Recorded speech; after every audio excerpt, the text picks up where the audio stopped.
penelitian. Selanjutnya akan dilanjutkan oleh Desta. Kalau menurut buku yang saya baca, itu maltreatment. Kalau menurut buku yang saya baca, maltreatment pada anak usia dini merupakan istilah yang menggambarkan segala bentuk perlakuan, salah atau kekerasan yang dialami anak baik secara fisik, emosional, seksual, maupun pengabaian kebutuhan dasar. Perlakuan ini bukan hanya melukai secara fisik, tapi juga menimbulkan stres psikologis yang mendalam. Pada masa usia dini, otak anak sedang berada dalam tahap perkembangan pesat sehingga setiap bentuk kekerasan atau pengabaian dapat mengganggu pembentukan struktur dan fungsi otak. Dampak dari maltreatment terhadap anak usia dini meliputi gangguan pada sistem saraf, emosi, perilaku, dan kemampuan sosial. Anak yang mengalami kekerasan cenderung lebih menunjukkan rasa ketakutan berlebihan, kesulitan berkonsentrasi, dan kemampuan belajar yang menurun. Selanjutnya akan dilanjutkan oleh Baiklah, di sini saya akan sedikit menambahkan materi dari Desta. Menurut buku atau jurnal yang saya dapatkan, dampak maltreatment terhadap fungsi otak dan emosi. Maltreatment tidak hanya mempengaruhi struktur otak, tetapi juga mengubah cara gerak, cara kerja sistem saraf dan hormon anak. Anak korban kekerasan seringkali hidup dalam kondisi toxic stress, yaitu stres yang terus berlangsung tanpa adanya dukungan emosional yang menenangkan. Menurut Thornhoff et al. 2012, toxic stress dapat mengganggu komunikasi antar bagian otak, terutama bagi antara amigdala dan korteks prefrontal. Akibatnya, yang pertama itu anak sulit berkonsentrasi saat belajar karena otaknya lebih fokus pada rasa takut. Yang kedua, anak mengalami kesulitan tidur, mudah panik, dan cepat menangis.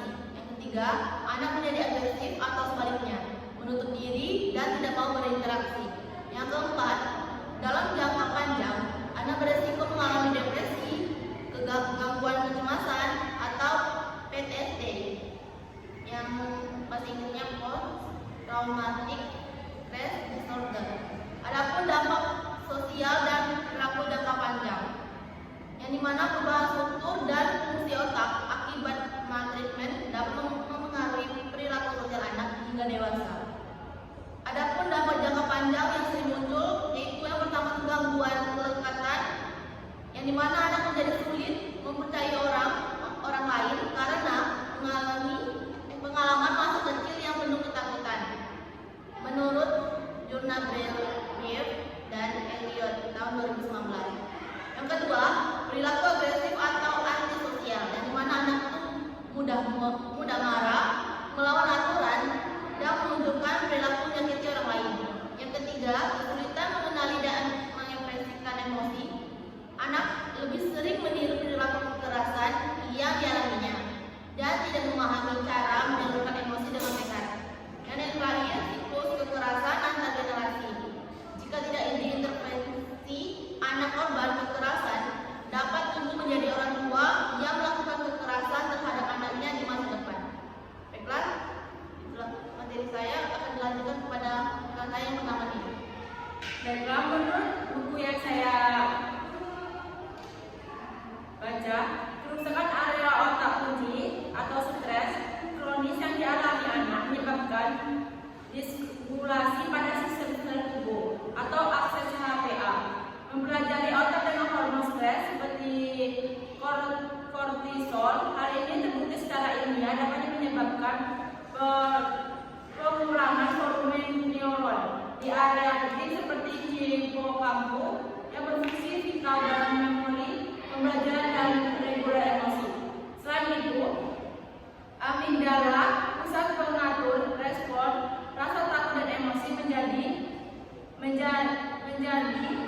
hyperaktif atau terlalu aktif, membuat anak terus-terusan dalam mode siaga atau terancam. Selanjutnya akan dibaca oleh Hajar.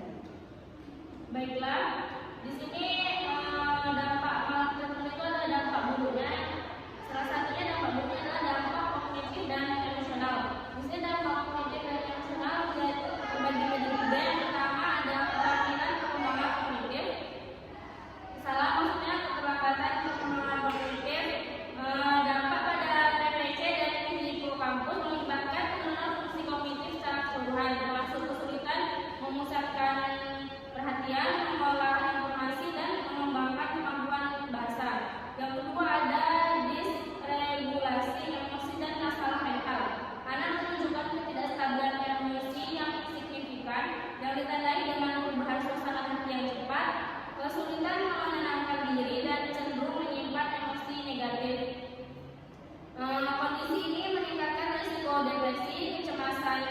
klinis, dan pada kasus ekstrim munculnya ide melukai diri sendiri atau bunuh diri. Yang ketiga, kerusakan konsep diri. Kekerasan verbal memiliki efek merusak pada pembentukan identitas diri. Anak menginternalisasi label dan kelakuan negatif sehingga tumbuh dengan konsep diri yang rendah dan keyakinan bahwa mereka tidak berharga dan tidak dicintai.